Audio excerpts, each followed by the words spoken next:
hrheadquarters.ie, the podcast. You're very welcome to HR HQ, the interview series. I'm Andrea Hayes, and in today's episode, we're addressing one of the most sensitive but very important workplace topics: how employers respond when an employee shares a cancer diagnosis. Today, I'm joined by Conor O'Leary, psychotherapist and Director of Operations at Purple House Cancer Support Centre. Conor, you're so welcome. Thank you, Andrea. Delighted to be here. We might just start with you giving a little background to Purple House Cancer Support Centre before we kind of discuss how employers can respond with compassion, with clarity and confidence when an employee shares that diagnosis, because it's such a sensitive issue. Yes, well, Purple House Cancer Support was founded back in 1990, so 36 years ago this year. And it was founded actually from my own family's experience of cancer. So my parents, Brendan and Veronica, my mother had cancer when we were quite young. And at that time in Ireland, so this is the 80s, there was very little support outside of the medical environment for cancer patients and their families. So the medical care was well looked after, but when people had finished their treatment or were on their treatment journey, they were left really with all of those emotions, you know, and all of those fears and worries and concerns, and there was no one to really help them with that. So that was quite an isolating and difficult, I suppose, time for us as a family. And, you know, I remember, you know, being in school and just being numb, you know, because such was the traumatic effect of my mother's cancer on me, you know, and there really just wasn't that level of awareness, you know, at that time. So thankfully my mother recovered, and herself and my dad sat down and said, look, there needs to be something more for families living with cancer in Ireland. That was the spark really then that founded Purple House, which was Ireland's first community-based cancer support centre back in 1990. And it was really tapping into an unmet need. You know, for us as a family, we felt we were the only ones, you know, feeling this way, and, you know, the only ones, let's say, you know, living with cancer. Of course, you know, we knew that wasn't the case. So when we started putting the word out on local radio, other families started to come forward and say, yeah, actually, we're in the same boat, you know. So that was really the start of that support network. And I suppose we have to remember at the time in Ireland, you know, treatments were not as advanced as they are today. So, you know, when somebody had cancer back then, you know, it really was quite a serious illness, and the survival rates were quite low. So there was all of that around as well, you know, that I suppose unspoken fears and concerns as well.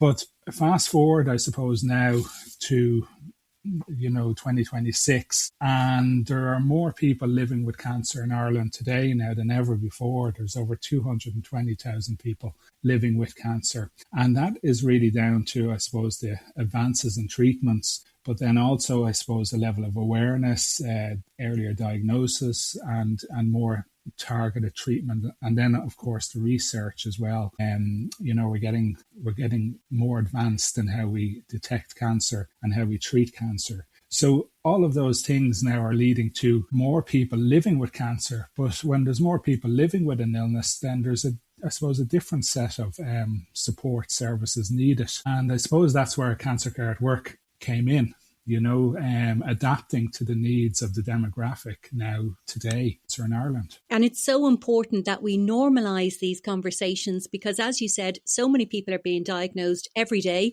Somebody is getting that news right now. And as an employee, if you're sharing that news with your employer, how can the employer respond and make sure that they are being compassionate, supportive, and, you know, with the right sort of attitude in supporting their employee? Yeah, so it's really just about, you know, that human to human communication. You know, what do you need? How can I help? You know, and it's about asking the person exactly what they need, you know, because we may feel that something may help, you know, but it actually may be not what the person needs. So it's also about not being afraid to say the wrong thing, you know, because nobody is an expert in this, you know, But it's once we have that human, I suppose, empathy and level of communication, I think that'll always win through, the subject matter. So once the person feels supported. So I think the two things there are not to be afraid of saying the wrong thing, and maybe ask the person, how would you like me to communicate with you, or even disclose at the start, look, I might say the wrong thing, please correct me, we're navigating this together, and for this to happen, I suppose we need to, take down the ego, take down maybe the roles that we have in the organization as well. So, there may be a manager talking to an employee, but, if during these conversations, maybe that hat could be lowered a little bit, still being the manager and the HR professional in it, but just to meet the person where they're at on a human level, I think is the most important thing. And I think there's some incredible research that I know you've undertaken in Purple House that really indicates that sometimes those policies just aren't in place. And there's a real shift at the moment because people are getting diagnosed with cancer, but living and thriving with cancer. So there needs to be a change in how we approach this, both in society, but also importantly in the workplace. That's right. The research we carried out with CORE showed us some very, interesting results. And one of them was that 88% of Irish people believe that having a set policy in place is important, but actually only 1 in 5 companies had a policy in place. And the other thing we found was that 7 out of 10 people believed that disclosing a cancer diagnosis to their employer would negatively impact their career progression. And these were things that I suppose worried us a little bit, in terms of, because it leads then to other behaviors, maybe in terms of the employee not disclosing their cancer diagnosis. And I spoke to a gentleman only last week who said that he is using his annual leave to attend his cancer treatment appointments because he felt that the culture just wasn't there to support him within the workplace. But what we found from HR professionals that we spoke to and companies in general, that there is a willingness there to support the employee, but they just maybe don't have the tools to do that, So Cancer Care at Work is designed to give those tools to people, to enable them to maybe feel more confident in having those difficult conversations. And from your wisdom working in Purple House, also as a psychotherapist, and then looking at the research, what kind of structures or policies should be in place to support employees during treatment? Well, what we've done, we've developed 4 policies, and it's important to note that employers may have these things already in place, but they may be labelled something else, or they may be within another policy. So we've developed 4 pillars, let's say, that of support that we feel will help cancer patients in the workplace. And one is an emotional pillar, and that's looking after all of the emotional needs of the employee. And that's things like having a communication agreement in place. How do you want us to communicate with you? A person may have a high level of email traffic. Do they need that reduced? Do they need that shared by another team member? How often do you want us to check in with you? So if you're off work for a period of time, many cancer patients feel then that they may be ghosted, by the organization, because the organization maybe feels, okay, that's the right thing to do. That, when the person is receiving their treatment, maybe we won't disturb them, we won't contact them. But actually what we found is that cancer patients actually would appreciate maybe a little check-in, so they still feel part of the team. And again, this is with the communication agreement, it's about really asking the employee, what would work best for them, rather than assuming that, okay, we'll do this, that, and the other. But that may be not what the person needs. Also then in the emotional pillar, it's counselling support, through organisations like Purple House or others, daily living support. And these are all things that maybe a company can afford to do, or they may be able to do one or two things, for the employee. So it's very, cancer care at work is very much, it's a pick list really of what would suit the particular company. Another important aspect is that gradual return to work, So in terms of, a cancer patient may have been given the all clear, and they've been told, okay, the cancer is gone and go out and live your life. But there could be also hidden, I suppose, issues there that only come to the fore after, treatment is finished, and after that, all clear period has been given. And there are things like fatigue, which is very invisible, that energy levels may be very low, that the person may need to take more breaks, more time out just to manage that fatigue. And also as well, not to underestimate the psychological impact, So, when a person is on their cancer treatment, they're hitting milestones, they're hitting goals, and then, hopefully they're getting the all clear. But then when all that is finished and all that support is gone, essentially, I suppose that the reality of the traumatic period maybe over the last whatever, period of time can only hit, when everything is finished. And that's where we find a lot of people access Purple House. They say, well, I've been given the all clear. They're telling me I should go out and live my life and I should be delighted, but actually I feel lost. I feel, I feel at sea. I don't feel I can cope, and really that is, I suppose, the results of, the impact, the traumatic impact of the treatment and the diagnosis. So it's important just to have some, I suppose, awareness really of that.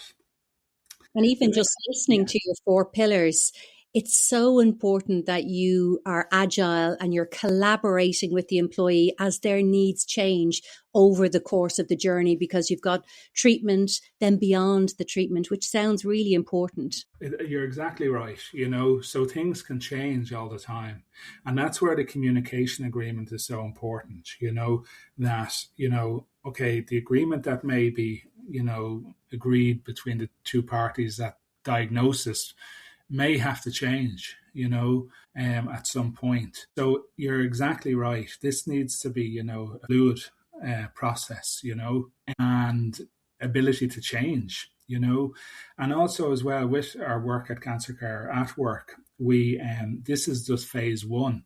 So we will be looking, as we develop and meet more companies. We're already getting great feedback from companies, from their employee basis.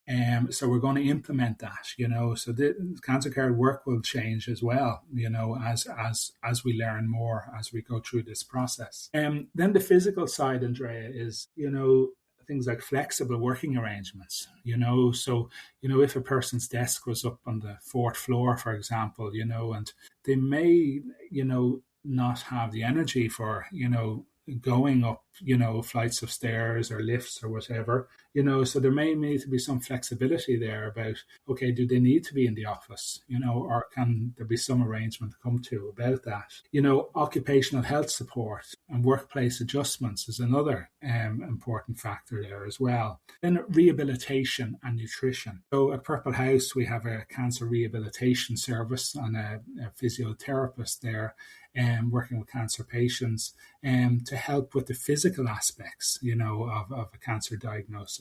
And then also we're developing in Purple House a state-of-the-art nutritional kitchen, where we will be providing nutritional support to cancer patients, and there'll be a hands-on cooking demonstrations and other supports there about, healthy eating, so these are all important factors that can be incorporated in the workplace. Then we have the education and awareness piece, so, every day is a school day, and particularly when it comes to cancer, because we all may not have personal experience of cancer, so it's about that openness to learn and to be curious maybe about, okay, what is it like for a cancer patient, and maybe how can I help?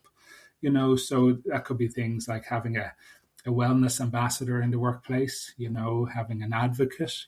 Some companies we're working with, they have an employee who's had cancer and they are an advocate now and there to support other employees maybe who are traveling that road. The people manager training that we have developed with Cancer Care at Work, that's very important. We're encouraging companies to sign up their managers to take part in that training, which will give them a CPD certificate and, will just ensure that they are fully equipped and up to speed with the latest, HR legislation around this area as well. And then workshops and lunch and learn sessions, so what we're finding, we're going into companies when they're launching their Cancer Care at Work policies and they're asking us to be part of that launch. So that's a really nice way for a company to show how they're supporting their employees. And then the final pillar, Andrea, is financial. And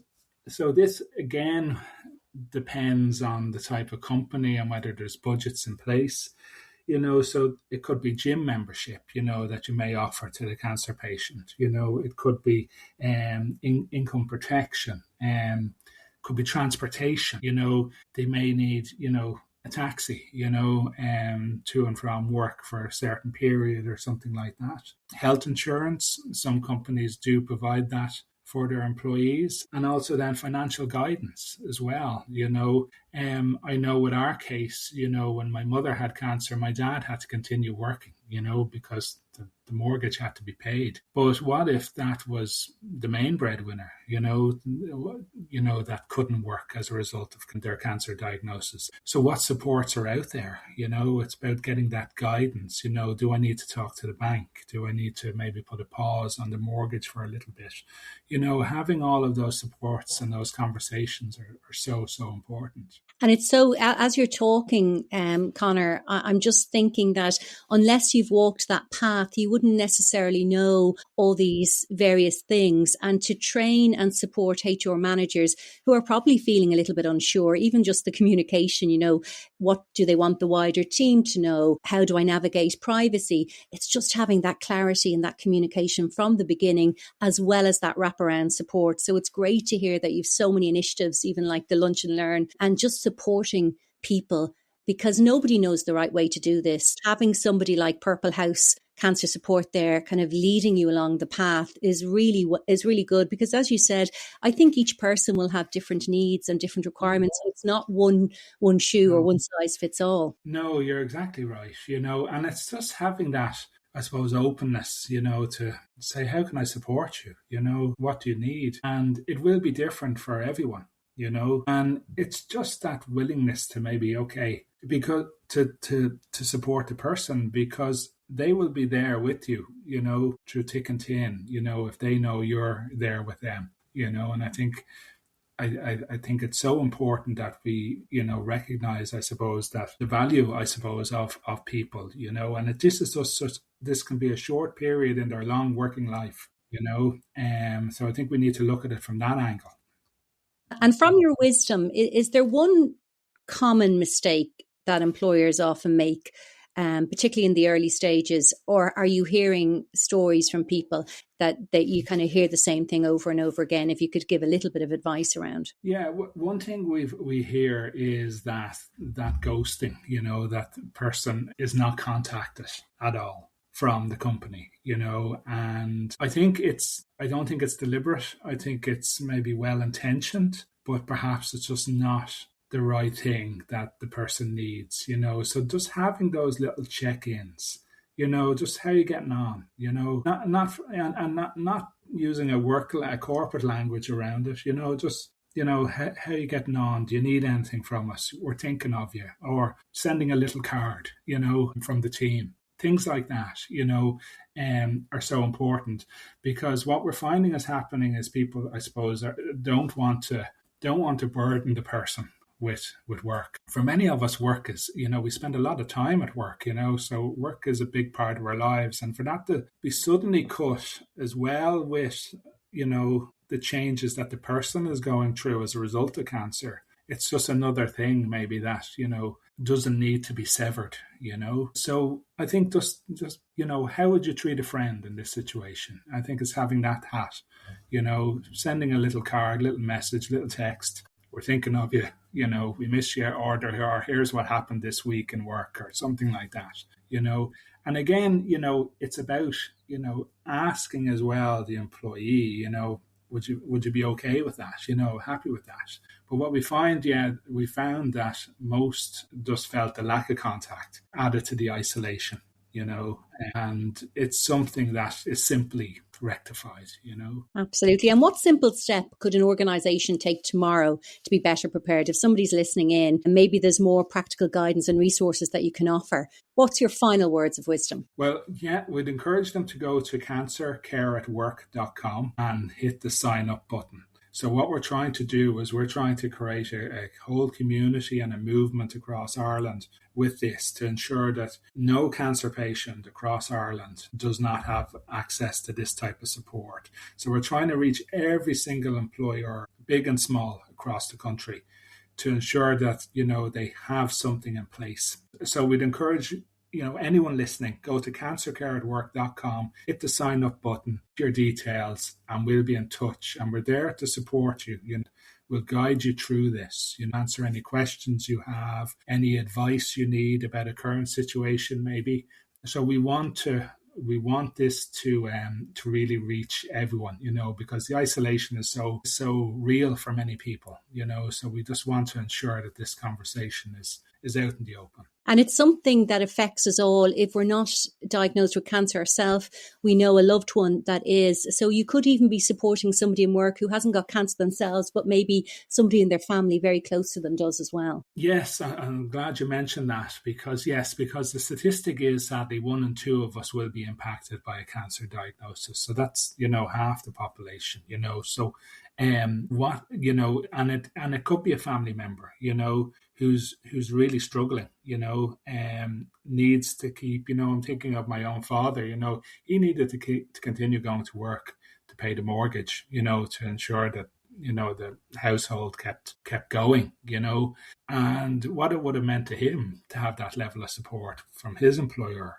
would have been so helpful as well. So it's about, reaching the wider networks and colleagues as well and friends as well, it doesn't have to be a relation, because it can impact us all, particularly if we have a particular close relationship with a certain person, it can really impact us, It's such an important conversation, and I would really advise everybody to go to www.cancercareatwork.com, or they can go to Purple House Cancer Support Centre. But Conor O'Leary, psychotherapist and Director of Operations at Purple House, thank you so much for taking the time to talk to us today. Thank you, Andrea. It was my pleasure. hrheadquarters.ie